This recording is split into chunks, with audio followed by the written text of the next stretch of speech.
Bonjour.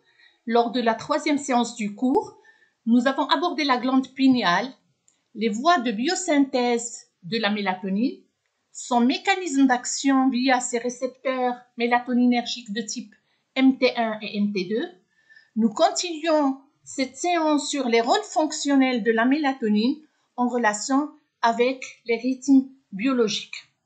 Nous allons voir son implication dans les mécanismes de la rythmicité circadienne et ensuite on verra son implication dans les mécanismes neurobiologiques de la saisonnalité. Le chapitre 2 sera donc consacré à la neurobiologie des rythmes. Je commencerai cette séance par le schéma sur lequel on s'est arrêté la dernière fois. Il représente une coupe horizontale d'un cerveau de hamster avec les principaux éléments impliqués dans le contrôle des rythmes circadiens et dans le contrôle des rythmes saisonniers. Tout d'abord, en 1, il y a la durée d'éclairement journalier, ce qu'on appelle photopériode, qui envoie un message lumineux à l'œil. Cette photopériode varie en fonction des saisons. En hiver, on a des jours courts, photopériode est courte. En été, la photopériode est longue. L'information lumineuse issue de cette photopériode est perçue par les cellules rétiniennes et envoie des messages photiques directement au noyau suprachiasmatique via la voie rétino-hypothalamique que nous avons vue dans le dernier cours. Les noyaux suprachiasmatiques reçoivent des messages photiques et reçoivent aussi des messages non photiques provenant d'autres structures cérébrales en relation avec d'autres facteurs comme la prise alimentaire, le stress ou autres. En intégrant ces messages, photiques et non photiques, les noyaux suprachiasmatiques envoient des messages de sortie, ce qu'on appelle des efférences en bleu, vers d'autres structures cérébrales. Alors, parmi ces efférences, il y a l'efférence qui relie les noyaux suprachiasmatiques à la glande pinéale. Alors là, c'est schématique, ce n'est pas une voie directe comme on l'a vu dans le dernier cours. C'est une voie multisynaptique qui met en jeu plusieurs relais.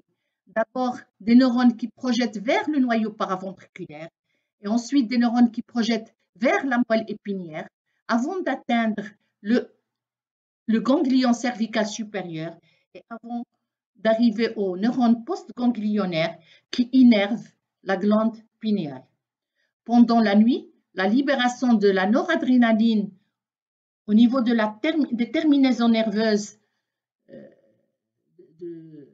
du neurone postganglionnaire va agir pour induire la synthèse de la mélatonine via les voies de biosynthèse que nous avons vues. Une fois la mélatonine est synthétisée, elle est sécrétée dans la circulation générale pour agir sur ces structures cibles dispersées dans l'organisme. Alors rappelons, comme je l'ai décrit dans le cours précédent, que ces structures cibles de cette hormone sont très nombreuses dans le cerveau et dans les organes périphériques, que ça varie beaucoup entre les espèces. On a parlé d'une variation interspécifique, mais il y a deux structures cérébrales qui contiennent des récepteurs mélatoninergiques chez tous les mammifères étudiés jusqu'à nos jours. Ce sont les noyaux suprachiasmatiques et la pars tubéralis de l'adénohypophyse.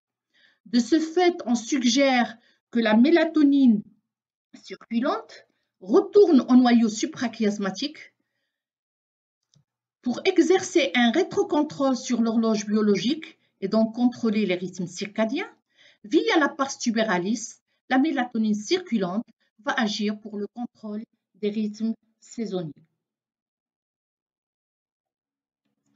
Sur des coupes transversales du cerveau de rat, traitées par la technique d'hybridation in situ, on peut voir la densité des récepteurs mélatoninergiques au niveau des noyaux suprachiasmatiques situés au-dessus de chiasma optique. Donc, on peut le voir de part et d'autre du troisième ventricule.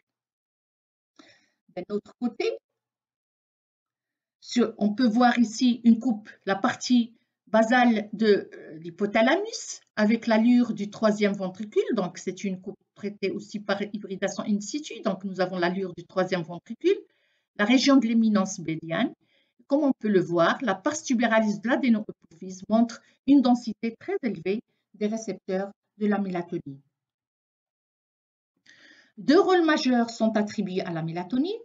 Dans les rythmes circadiens, elle indique la période nocturne d'un nictémère d'une journée de 24 heures. Donc, elle constitue un médiateur circadien utilisé par l'horloge biologique interne pour transmettre ce message aux autres structures cibles. Dans les rythmes saisonniers, comme la durée de la sécrétion de la mélatonine varie en fonction des jours, jours courts, jours longs, elle indique la période de l'année. Donc, par sa durée de sécrétion nocturne, elle indique la période de l'année. De ce fait, la glande pinéale, via la sécrétion de la mélatonine, constitue un système endocrinien qui permet aux mammifères de répondre aux changements annuels de la photopériode. Là, on va passer au chapitre 2 et au mécanisme des rythmes biologiques. Mais si vous avez des questions, n'hésitez pas à me les communiquer sur le forum de la plateforme mise à votre disposition sur le site de la fac. Comme on le sait, la vie sur Terre s'est développée dans un contexte rythmique. La rotation de la Terre autour de son axe et autour du Soleil, avec les alternances lumière-obscurité, jour-nuit, les températures qui varient en fonction des saisons, a depuis le début de la vie sur Terre imprimé cette organisation temporelle sur la matière vivante. Elle a par ailleurs influencé la répartition géographique des espèces sur le globe terrestre. Donc la rythmicité est une des propriétés fondamentales de la matière vivante. Je ne vais pas revenir en détail sur la définition des rythmes biologiques et les paramètres qui caractérisent une fonction rythmique. Je vous invite à voir la vidéo du TD numéro 2 sur la plateforme. Je vous rappelle juste qu'en se basant sur la période des rythmes, on a défini 3 grandes classes de rythmes. Les rythmes ultradiens, la période est courte, les rythmes infradiens et les rythmes circadiens. Dans ce cours, je ne vais pas aborder les rythmes ultradiens, je parlerai surtout des rythmes circadiens et un exemple de rythme infradien, donc un rythme saisonnier que nous verrons à la fin de ce cours. Pour ce qui est de rythmicité circadienne, on sait actuellement que le siège de cette horloge biologique est au niveau des noyaux suprachiasmatiques. Ces noyaux suprachiasmatiques, situés juste au-dessus du chiasma optique, sont à l'origine de la genèse des fonctions rythmiques, endocriniennes, physiologiques et comportementales et de leur ajustement aux fluctuations journalières et saisonnières de l'environnement. Dans les mécanismes moléculaires à l'origine de la rythmicité circadienne du corps, on trouve la cellule du noyau suprachiasmatique qui possède toute la machinerie responsable de la genèse de cette rythmicité. Schématiquement, le cytoplasme de la cellule du noyau suprachiasmatique est à l'intérieur le noyau. La genèse de la rythmicité endogène est basée sur des boucles de régulation auto-entretenues entre des protéines et des gènes. Tout d'abord, dans le cytoplasme de la cellule, il y a Bmal, qui est une protéine qui commence à être synthétisée en fin de nuit chez l'homme. Elle s'associe à clock dont la synthèse ne varie pas et forme un dimère qui entre dans le noyau. En début du jour, les dimères Bmal et clock présentent leur fixation maximale à l'ADN.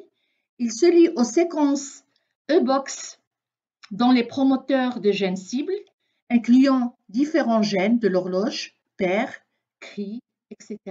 Ce qui permet d'activer la transcription de ces gènes de l'horloge, la traduction et la synthèse des protéines correspondantes. Ces protéines restent dans le cytoplasme, subissent des phosphorylations par des kinases. Lorsque la quantité de protéines devient assez élevée, ces protéines forment des complexes et retournent dans le noyau pour inhiber leur propre production. Donc, le complexe retourne et inhibe leur propre production. Dans le noyau, le dimère Bmal et clock stimule aussi la transcription d'autres gènes qu'on appelle gènes contrôlés par l'horloge et assure les sorties physiologiques de celles-ci, comme ce qu'on a vu en TD.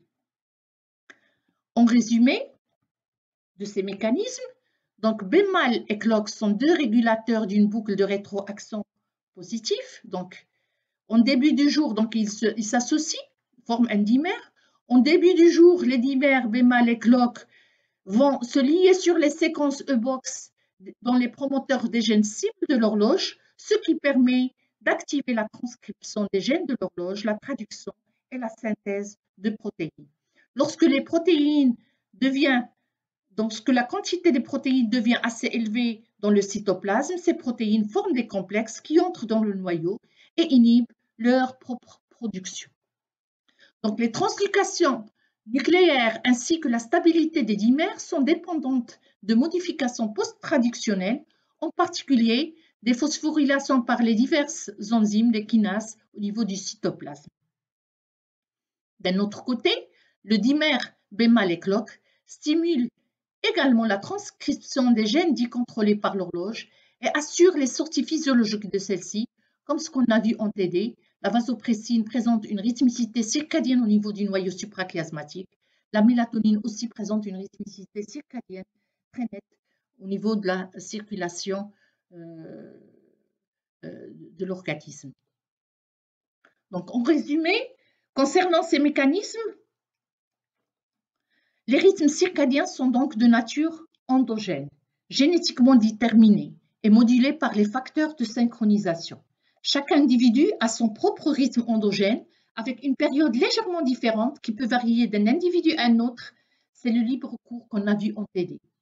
Et la synchronisation avec le jour solaire se fait par ce qu'on appelle les synchroniseurs. Alors, pour définir un synchroniseur, c'est un facteur périodique qui modifie la période propre d'un rythme. Le facteur environnemental le plus connu comme étant un synchroniseur, c'est la photopériode. En résumé, dans le système nerveux central, nous avons deux oscillateurs principaux, les noyaux suprachiasmatiques d'un côté, l'épiphyse ou la glande pinéale de l'autre. Ces deux oscillateurs sont sous le contrôle d'un synchroniseur, l'alternance jour-nuit, lumière-obscurité. Ces deux oscillateurs communiquent entre eux. Comme on l'a vu, les noyaux suprachiasmatiques envoient des messages nerveux à la glande pinéale pour la synthèse de la mélatonine pendant la nuit.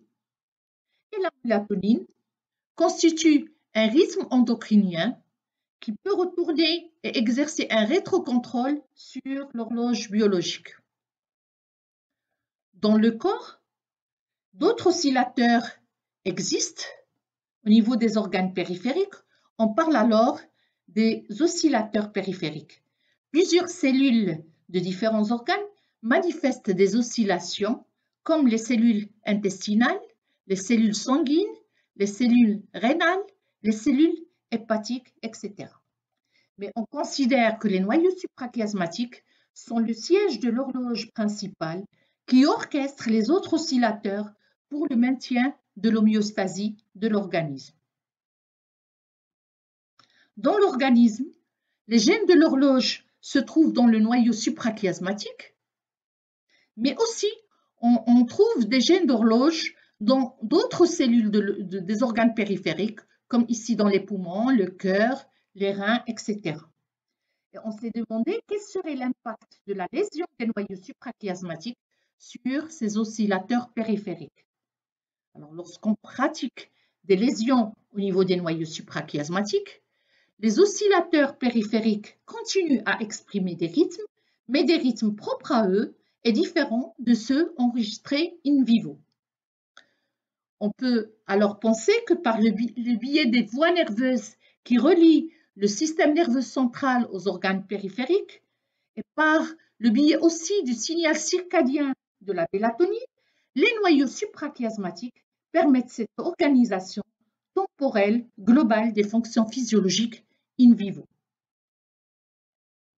Ainsi, l'horloge biologique assure une synchronisation temporelle interne coordonnant les variations circadiennes de multiples paramètres biochimiques, physiologiques et comportementaux. L'horloge interne permet également à l'organisme de s'adapter aux modifications de l'environnement liées aux alternances entre le jour et la nuit. puisque la distribution du signal circadien des noyaux suprachiasmatiques se fait par des voies nerveuses et endocrines, on s'est demandé quel output hormonal, quelle sortie hormonale joue un rôle prépondérant dans la transmission du signal circadien. Parmi les hormones qui présentent un rythme circadien, la production du cortisol et de la mélatonine constituent de bons marqueurs du rythme circadien. Comme on le voit sur la courbe, les taux de mélatonine montrent un rythme circadien bien marqué, avec des taux bas pendant la journée et des taux élevés pendant la phase nocturne, pendant la nuit. Donc, c'est une hormone de sommeil, c'est l'hormone de nuit. Les concentrations plasmatiques de cortisol aussi montrent un rythme circadien très bien marqué, avec des valeurs surtout élevées pendant le début de la phase active, donc c'est pendant le début de la journée chez l'homme. La question importante est alors, quel output hormonal joue un rôle prépondérant pour l'organisation de la rythmicité circadienne au niveau de notre organisme? Est-ce celui de la mélatonine ou celui de la corticostérone? Le rôle de la mélatonine a été bien élucidé pendant plusieurs années et beaucoup de résultats ont été obtenus. L'effet du cortisol a été découvert bien après celui de la mélatonine et les glucocorticoïdes se sont avérés aussi impliqués dans l'organisation des rythmes circadiens.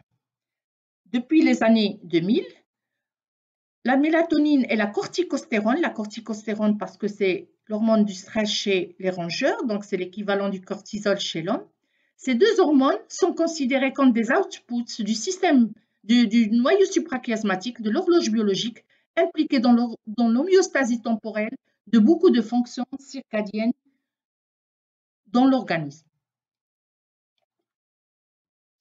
Pour la mélatonine, beaucoup de travaux ont été faits et montrent que cette hormone est un synchroniseur endogène important de plusieurs processus physiologiques. Comme on le voit sur la figure, l'alternance lumière-obscurité est transmise à l'horloge biologique. Donc, c'est un synchroniseur de l'horloge biologique. D'autres facteurs synchroniseurs sociaux en relation avec la prise alimentaire peuvent synchroniser l'horloge.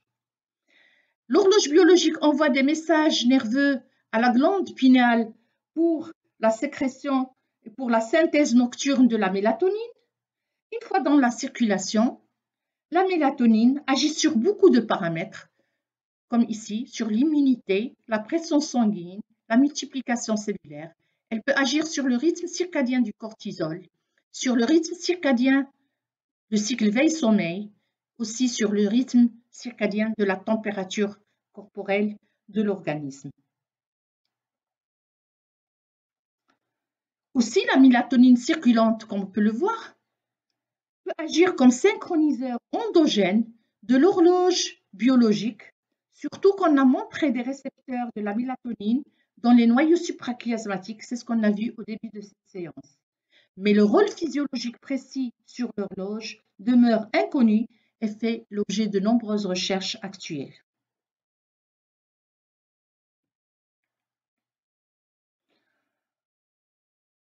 Alors, en résumé, les noyaux suprachiasmatiques transmettent le signal nerveux circadien à la glande pinéale, qui le traduit en message endocrinien, la mélatonine.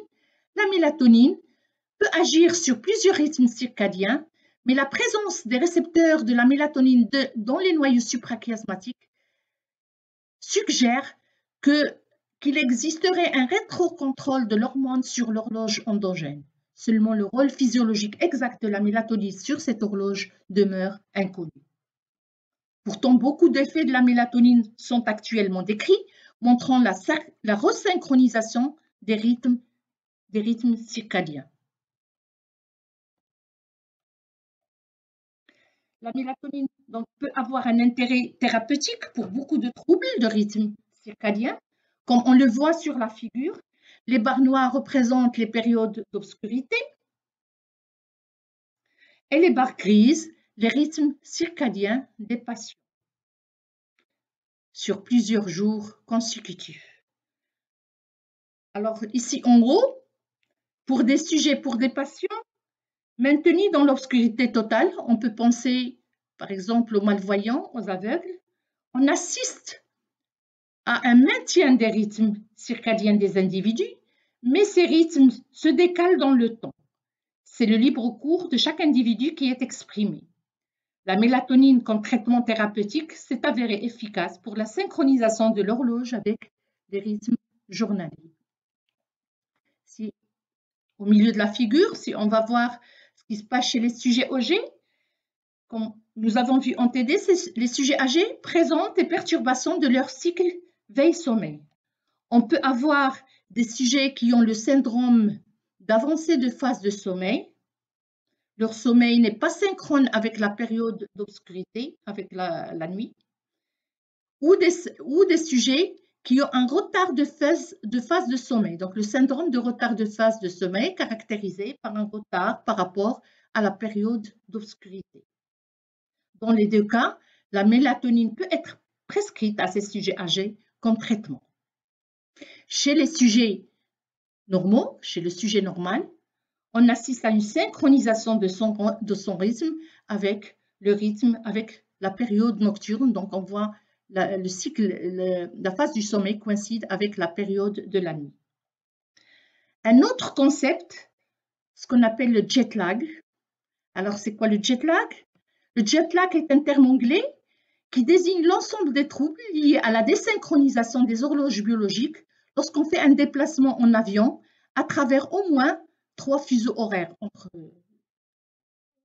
deux pays. C'est un voyage qui peut être vers l'ouest ou vers l'est.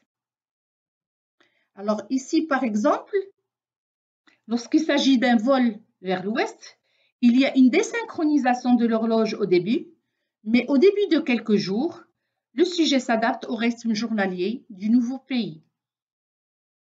Quand ici, le jet lag vers l'est, donc quand le vol est vers un pays de l'est, avec un décalage horaire important, la désynchronisation est forte, elle est plus forte, et cela demande beaucoup plus de jours pour la récupération et pour la resynchronisation de l'horloge. La mélatonine est souvent indiquée dans le jet lag pour permettre une meilleure synchronisation de l'horloge biologique au nouvel environnement. Je vous remercie pour votre attention. Je vous donne rendez-vous pour la prochaine vidéo sur la rythmicité saisonnière et les mécanismes neuro-endocrines qui régissent l'adaptation aux saisons.